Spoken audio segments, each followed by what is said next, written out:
Charlotte was a very gentle, kind, tender, loving, caring person. And so it surprised me tremendously that when we got back from a holiday to Barwon Lakes, which was our favorite place to go to for 15 years, and we were living in an apartment by Clearbrook, and they had a washing place for the car downstairs. And I took Charlotte with me because she couldn't be by herself anymore. Put the music on in the car, and she was listening while I was washing the car. Just before I finished washing the car, I heard this horrible scream. So I walked around the car and opened the door, and it was her. She jumped out of the car and attacked me. She kicked me, she spit at me, she tried to bite me, she scratched me. I was shocked. I was mortified. And then 3 people came that I knew that were living in the apartment block as well, came running, and they pulled her off of me. So I called the ambulance and the police right away. So they came. She was so beside herself, they had actually handcuffed her to get into the ambulance. So it took 3 weeks for her to calm down in the hospital. And that's when they told me that it's time for her to go to a home. And in those days, Fraser Health gave you a choice, first, second, and third.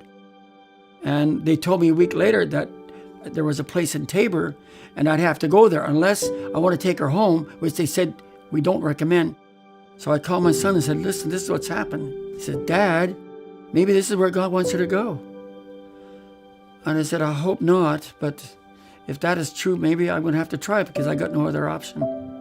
So I took her there then with him. He came and flew out with me and took her there. We both prayed a lot that God would really make this work. And the moment we got there, she was so welcome and so loved. They hugged her and told her this is a wonderful home. This is going to be her home. And it was wonderful. And it never changed in the 3 years, nearly 3 years we were there.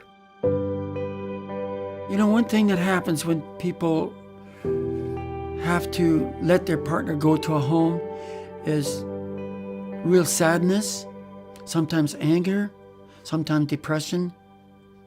For me, it was a relief because I was taking care of her day and night. She'd get up middle of the night and think there was somebody in the room, and then I have to go look at every closet, look outside to make sure there's nobody there.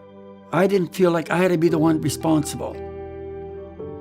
The peace I got in my heart, knowing that she was in a good place. And Taber really was a good place. So when I think back now, I was really fortunate. God really led me there. Like I was so scared to go there. God really led us there. And also it gave me an opportunity to serve, which I never dreamed when I came to Taber, that I'd be able to help other caregivers, that I'd ever be on the board of directors. So it gave me a special heart and a special burden for seniors like I never had before. When we talk about caring from the heart, we don't only mean it, we don't only say it, we do it. I go back to Taber now 2 or 3 times a week and say hi to people and say hi to staff that I got to know. There's still a number of staff members in Sherry Lane that I got to know the first day I got there. And they're still there. They love the people the way they love Charlotte. And so they're still love me. They're still kind to me. And so I encourage them and thank them for being part of the Taber family. It's an amazing family. You know, when I think back with Charlotte, I wonder what she would think that I'm involved the way I am with Taber. How we got started there, eh?